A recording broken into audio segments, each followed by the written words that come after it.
happy, we're all going to be happy. I'm here today for one main reason, to say thank you to Ohio. Thank you. We won the state by almost 10 points, which they say is totally unheard of. In fact, I don't know if you know, but at the beginning, they say you have to win Ohio. You must win Ohio, right? You heard it over and over and over. And we started off sort of even, and then we were 1 up and 2 up. We didn't have much help at the top levels, you know that, right? And that turned out it didn't matter. But we had help with the people, and that's what really did matter.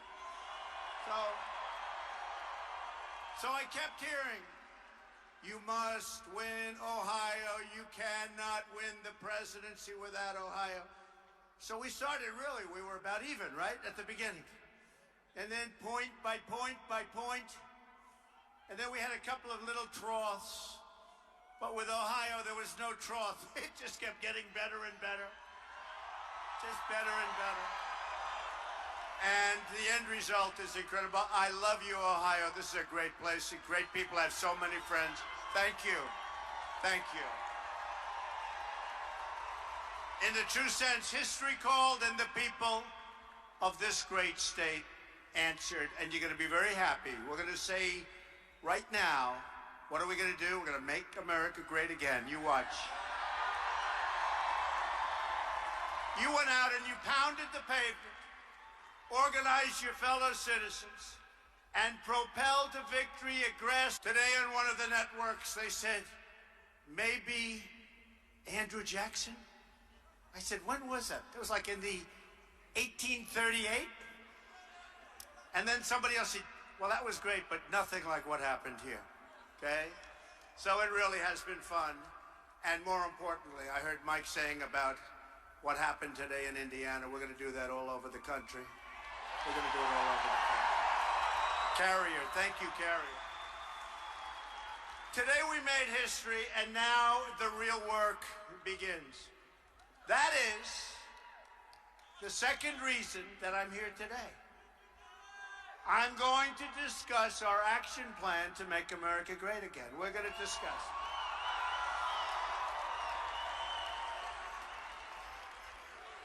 Although we did have a lot of fun fighting Hillary, didn't we? Okay. Right?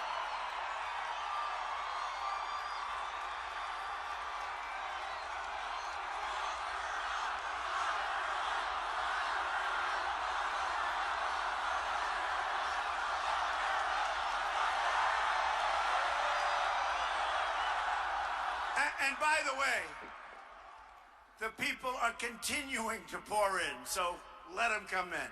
We could wait a half hour, an hour, but I don't think we're going to do that, right? Let them pour in. Let's blame them for being late, right? But as I said, just today I was in Indianapolis to announce that we're saving the jobs at the Carrier plant from going to Mexico, 1,100 jobs. And I'm asking all companies to keep their jobs in America, and we will work to make America a better environment for workers and businesses. And we will crack down on all foreign trade abuses that undermine your ability and your company's ability to compete. Those days are over when those companies are going to leave. We have so many problems to fix in our country, but I know that if we set aside our differences, and we do have differences, we're a very divided nation, but we're not going to be divided for long. I've always brought people together. I know you find that hard to believe, although this group probably doesn't find it hard to believe. But we are going to bring our country together, all of our country. We're going to find common ground, and we will get the job done properly. We'll get it done properly. And so importantly, America will start winning again, big league. We're going to win again. But to succeed, we must enlist the effort of all Americans. For too long, Washington has tried to put us in boxes. They separate us by race, by age, by income, by geography, by place of birth. We spend too much time focusing on what divides us. Now is the time to embrace the one thing that truly unites us. You know what that is? America, America. It's America.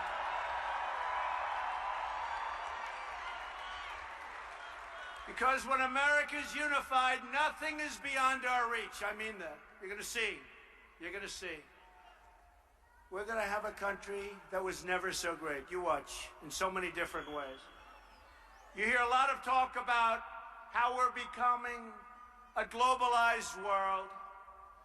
But the relationships people value in this country are local.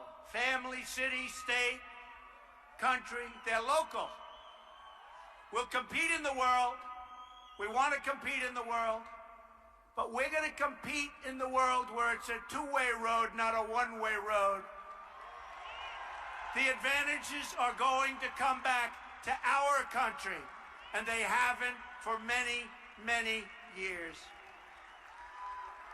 There is no global anthem, no global currency, no certificate of global citizenship.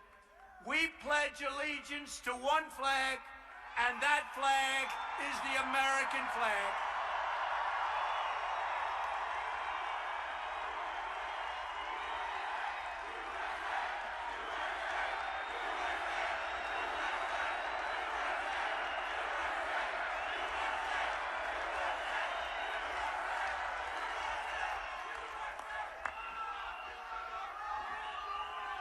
From now on, it's going to be America first, okay? America first. We're going to put ourselves first. We seek peace and harmony with the nations of the world, but that means recognizing the right of every country, including our own, to look after its citizens. We would put other countries first. We had people running our country that truly didn't know what the hell they were doing, okay? Didn't know what they were doing. We're going to defend the American worker. Look what's happened right here. They forgot about the American worker. They forgot that it was the American worker who truly built our country. We are not going to forget, believe me. One of the reasons we're so divided today is because our government has failed to protect the interests of the American workers and their families, making it too easy for us to see ourselves as distinct groups and not unified as a whole. We're not unified. We're going to be. Washington's politicians have spent so long appealing to competing interests, they've forgotten how to appeal to the national interest, combining the skills and talents of our people in a common cause. And we have unbelievable talent. But that is all about to change. Our goal is to strengthen the bonds of trust between citizens, to restore our sense of membership in a shared national community. Global is wonderful, but right now we want to focus on our national community. Never again will anyone's interests come before the interests of the American people. It's not going to happen again.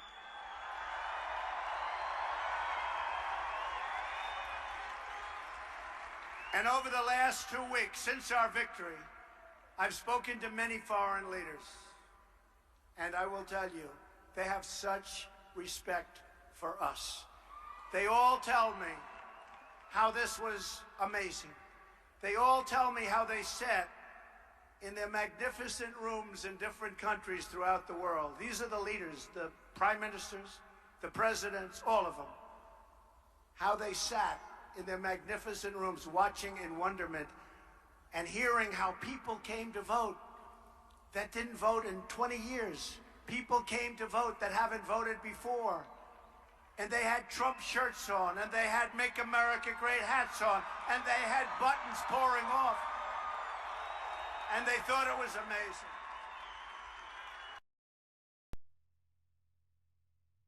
Someone told me I truly respect the United States again because of what happened.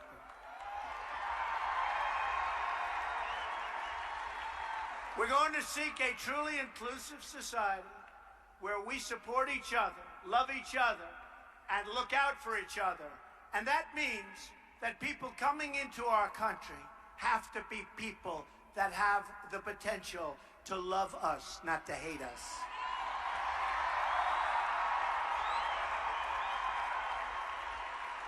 We condemn bigotry and prejudice in all of its forms. We denounce all of the hatred, and we forcefully reject the language of exclusion and separation. We're going to come together. We have no choice. We have to, and it's better. It's better. We seek a future where every American child is fully included in the American dream. We're going to have our own American dream. And we're going to bring back the American dream. The problems that plague our inner cities or that afflict poor rural communities, and we do have those rural communities, some of them are poor. We're going to help those people. We're going to rebuild those communities. They're not permanent features of American life. They can be fixed, and together we're going to fix them. We are going to fix them. We've spent, as of this week, according to the latest count, we've spent $6 trillion in the Middle East. And the Middle East today is far worse than it's ever been. You will see changes very quickly. A shrinking you will see it. A shrinking workforce and flat wages are not the new normal. And we're not even talking about flat. We're talking about wages where some of you in this audience, hardworking, incredible Americans, were making more money 20 years ago than you're making today. And today, you're older and you're working harder. And in many cases, you have 2 jobs. Some of that's because of Obamacare. And by the way, we are repealing and replacing Obamacare. We can reverse the stagnation and usher in a period of true opportunity and growth.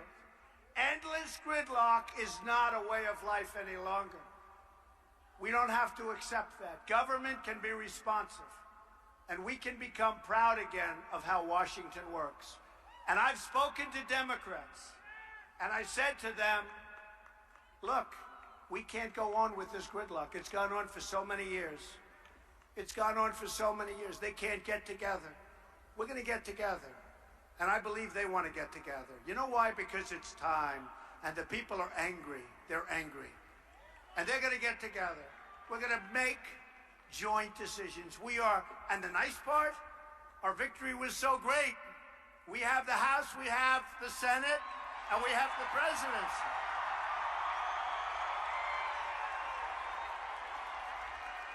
But we want to get them on board also. People are constantly telling me and telling you to reduce our expectations. Those people are fools. They're fools. But this campaign proved that the old rules no longer apply, that anything we want for our country is now possible. Anything we want, right? Now is not the time to downsize our dreams, but to set our sights higher than ever before for our country. Now is the time to push for real, profound change that restores the full promise of America for all of its people, and those people are great people. I got to know them, believe me, over the last 18 months. And what we've created is a movement, and it's a beautiful thing. You take a look here, the roads are all gridlocked, all locked down, all secured up, and people pour in. It's an amazing thing.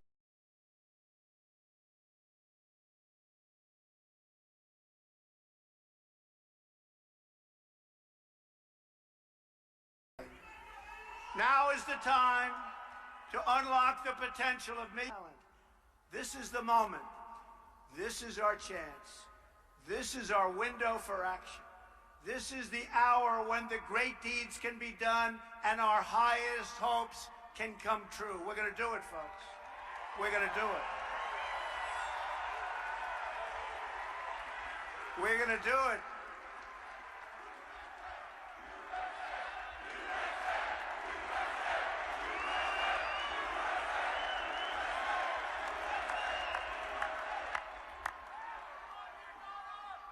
Thank you. I love you too.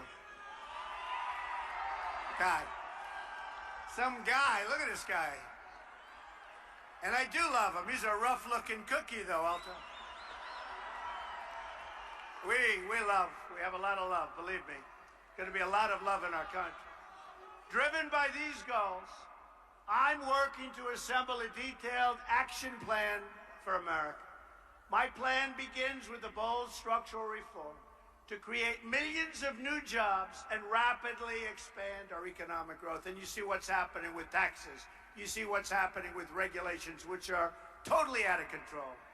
Right now, we punish companies for doing business in America. They're actually punished. That's why they're leaving. And by the way, I have to say this.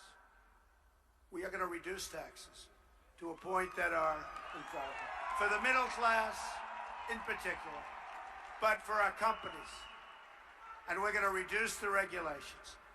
But if a company wants to still leave the state of Ohio or Pennsylvania,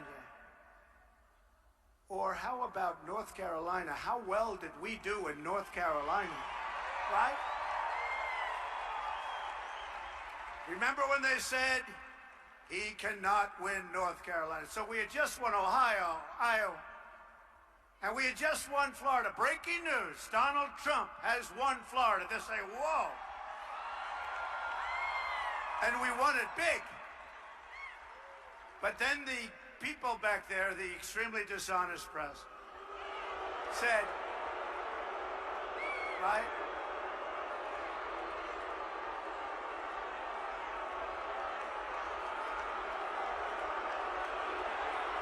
Very dishonest people.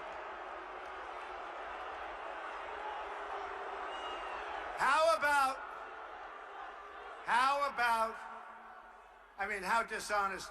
How about when a major anchor who hosted a debate started crying when she realized that we won? How about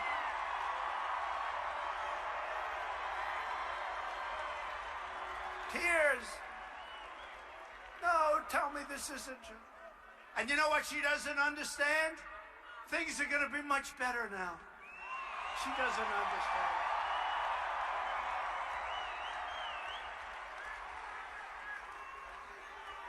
I mean, think of it. We won in a landslide. That was a landslide.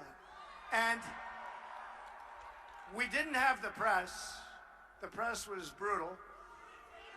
You know what?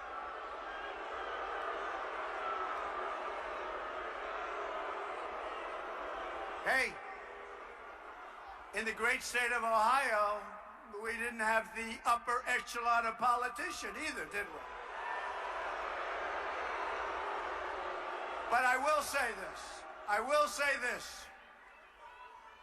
And it was very nice. Your governor, John Kasich, called me after the election and was very nice. He said, congratulations, that was amazing. He couldn't believe how much we won Ohio by, or the election by. Remember, you cannot get to 270, the dishonest press.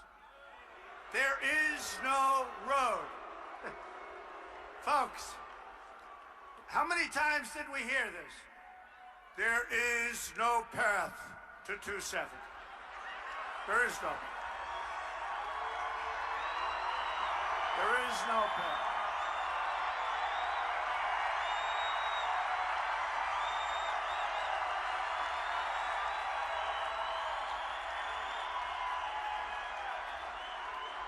There is no path for Donald Trump. Texas Texas is in play. Do you remember that one? Now, as a Republican, I'm supposed to win Texas. As a Republican, I'm supposed to win Georgia. As a Republican, I'm supposed to win the great state of Utah. I love Utah. Love those states. Remember when they said Donald Trump is going to lose to some guy I never even heard of? Who was that guy? He is going to lose to this guy. But the people of Utah were amazing, and we trounced them. We trounced. And by the way, Hillary came in second, and that guy came in third. I was still trying to figure out. I'm still trying to figure out what was he going to prove. Did he want to? I wondered if what the hell was he trying to prove? I guess he wanted us to lose the Supreme Court. That's about the only thing he was going to get. But think of it.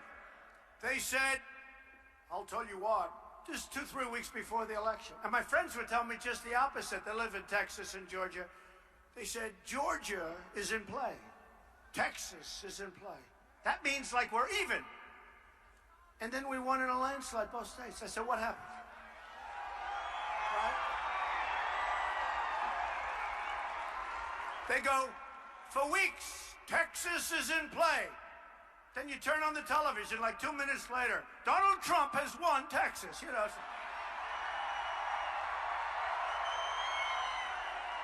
These are very, very dishonest people. Okay.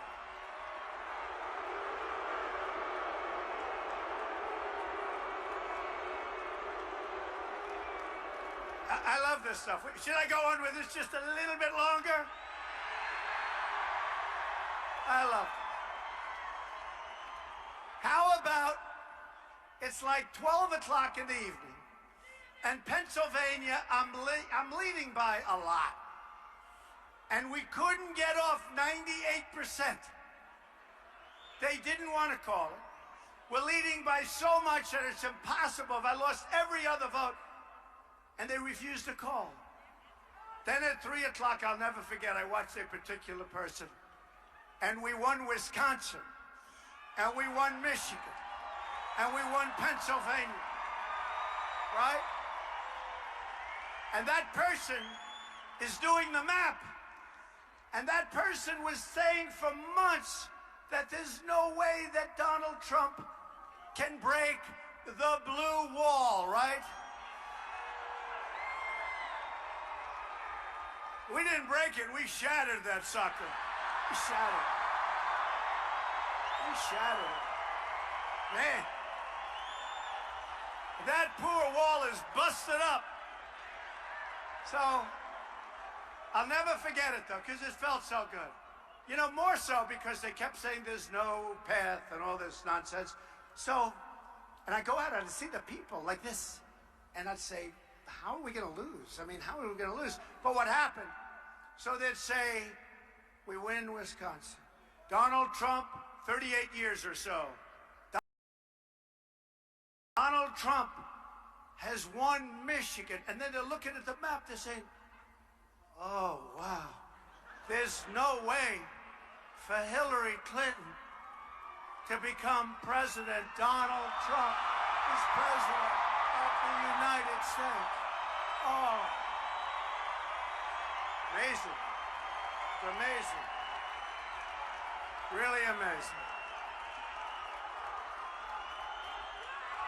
And one of the announcers, I have to tell you, from ESPN, now, they cover football and boxing and everything, right? And he went out, he said, I got to tell you, that event last night, meaning the election results, was better than any fight, any baseball game, any football game. He said, that was the most exciting event I've ever seen, and it was politics. And then you look at the NFL. Well, now they should start recovering. But their ratings were so far down. And you know what the reason was? This. Because this business is tougher than the NFL. It's crazy. The people liked it. Their ratings were down 20 or 21%. And it was because of us. So we had a lot of fun. The bottom line is we won. We won. We won big.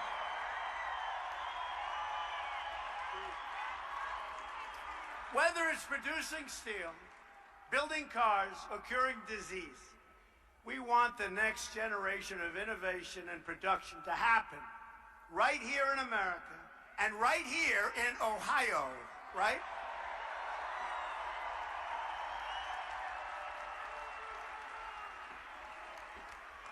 First, on taxes.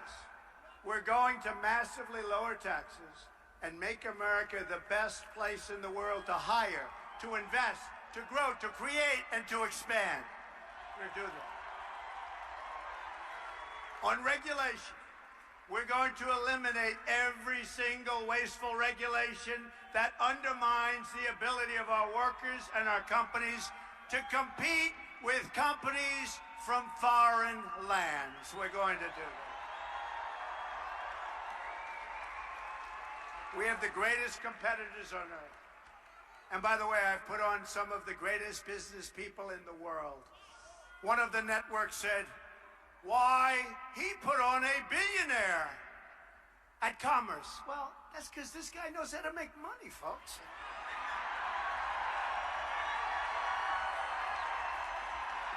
He knows how to make money. I'd like to put on a guy that failed all his life, but we don't want that, do we? No, I put on a killer, and I've been honest. I said, I am going to be putting on the greatest killers you've ever seen. We need that. It's time. It's time. It's time. We have a great, great cabinet, I'll tell you. It's coming, and wait till you see what we have next week. Are we doing a good job with our cabinet and our people?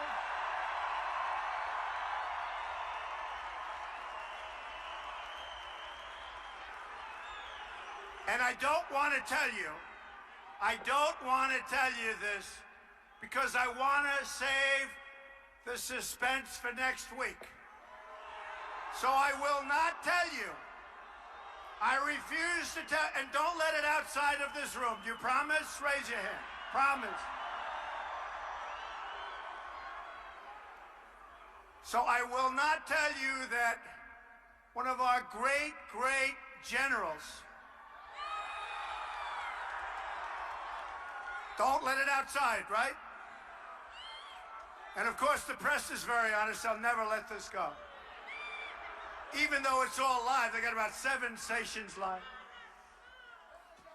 We are going to appoint Mad Dog Mattis as our Secretary of Defense.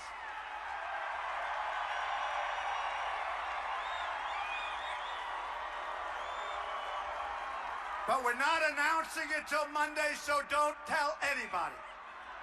Mad Dog. He's great. He is great. I asked one of the generals, I love the generals, and I won't use his name, but he probably would come forward. But I said to him, you're a good general, aren't you? Yes, sir, I am. I said, so how do you compare to General Mattis? How do you compare to Mad Dog? Sir, he's better than I am. I loved it. I said, I love you to say that. They love him. So we're going to be announcing him on Monday of next week. Keep it inside the room, but that's what we have, and he's our best. They say he's the closest thing to General George Patton that we have, and it's about time. It's about time.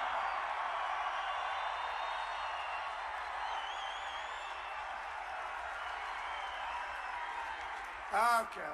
So I gave up a little secret. My people over there are probably saying, you weren't supposed to do that, Mr. Trump. On energy, we will pursue energy independence and cancel the job-killing restrictions on the production of shale energy, oil, natural gas, and clean coal, and we're going to put the miners of Ohio back to work.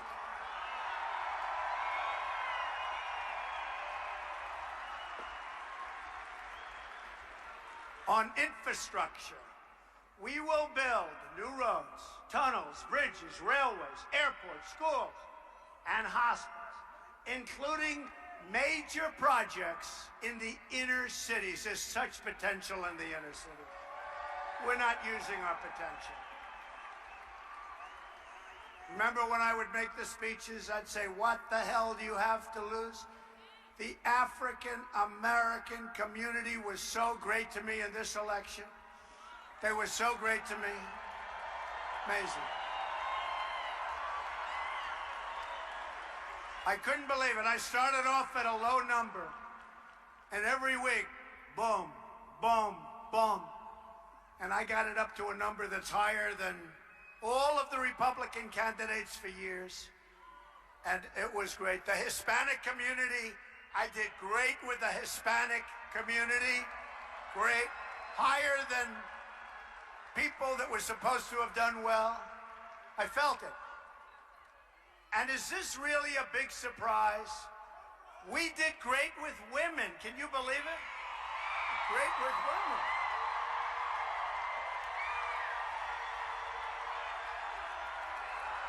A couple of polls came in.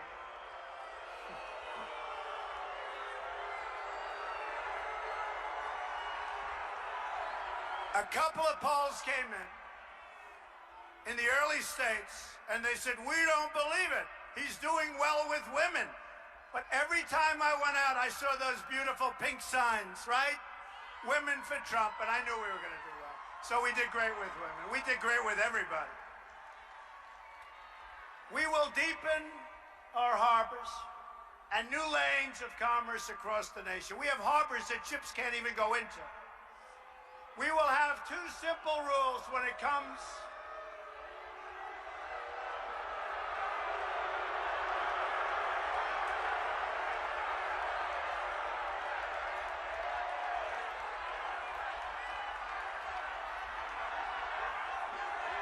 They don't know that Hillary lost a couple of weeks ago. They forgot.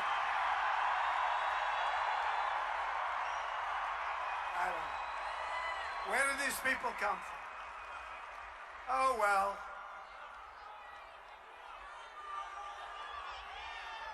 They're taking her back home to mom. No, it's true.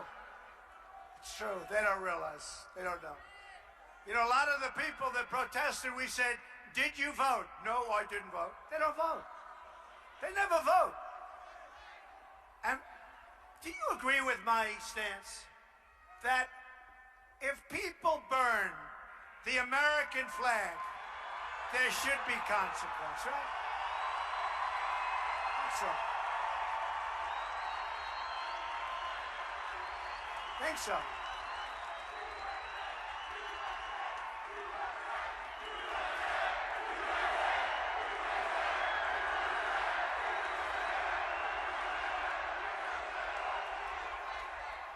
We will have two simple rules when it comes to this massive rebuilding effort. Buy American and hire American. We're going to do it ourselves. We're going to do it ourselves. And that will be our new mantra. On trade, the history of nations teaches us that the strength of a country and its trade and manufacturing sector is vital to both its economic prosperity and national security, because we don't do that. Our borders are weak. Our trade is terrible. You're going to see a turn that is so big, and it's going to happen so fast. And we started today in Indiana. Believe me, that's just the beginning. That's just the beginning. Our trade deficit now is nearly $800 billion a year. It's a chronic drag on growth and a destroyer. It destroys the wealth of our country and jobs. And jobs. Ohio has lost 1/3 of its manufacturing jobs since NAFTA. And you know the nice part? Now I don't have to say, signed by Bill Clinton and approved by Hillary. Who cares? All I can tell you is that NAFTA is a disaster. What difference does it make?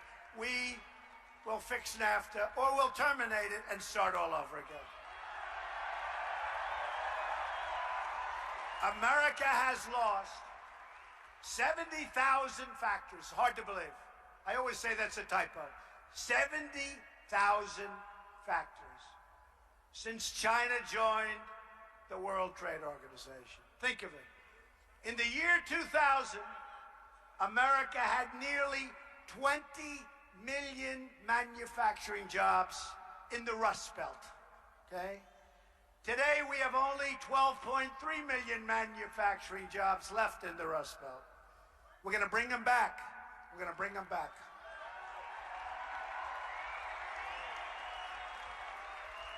We're going to bring them back. The Rust Belt has been hammered. And one of the reasons I won. It's one of the reasons I won. Ohio, as an example, is down from 1.2 million manufacturing jobs in the year 2000 to only 690,000 jobs today. Not going to happen anymore, folks. Or take Michigan. They're down from 900,000 manufacturing jobs in the year 2000 to only 600,000 manufacturing jobs today. I see these numbers and it's sad. But what isn't sad, because this is all about hope, but it's real hope because we're going to turn that around so fast. And we don't want Ford leaving and going to Mexico to build its small cars. We don't want it. We're going to turn it all around. We're living through the greatest jobs theft in the history of the world. I've been saying it for months. It used to be the cars were made in Flint, right? And you couldn't drink the water in Mexico. Today, the cars are made in Mexico, and you can't drink the water in Flint, Michigan. You know that, right? What a difference. But we're turning that around. What a terrible thing that was, too. Gross incompetence on so many levels. The era of economic surrender is over. We're going to fight for every last American job. It's time to remove the rust from the Rust Belt and usher in a new industrial revolution. We're going to do it. On health care reform, we will repeal and replace Obamacare.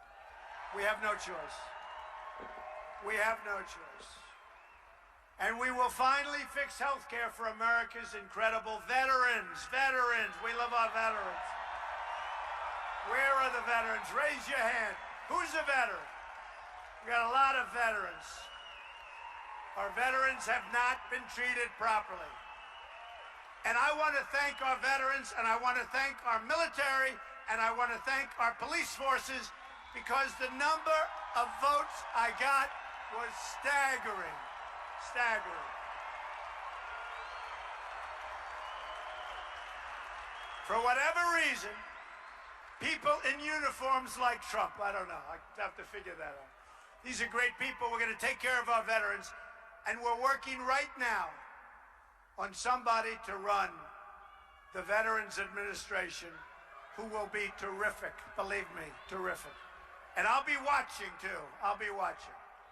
On child care, I'm asking Congress to pass legislation to support the American family and make safe and affordable child care accessible to all. It's so important.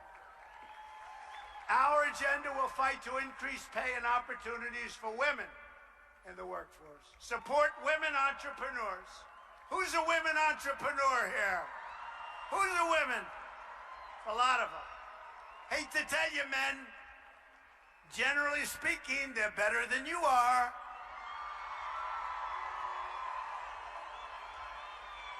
Now, if I said it the other way around, I'd be in big trouble, don't you? And we're going to make sure that no one is penalized for the decision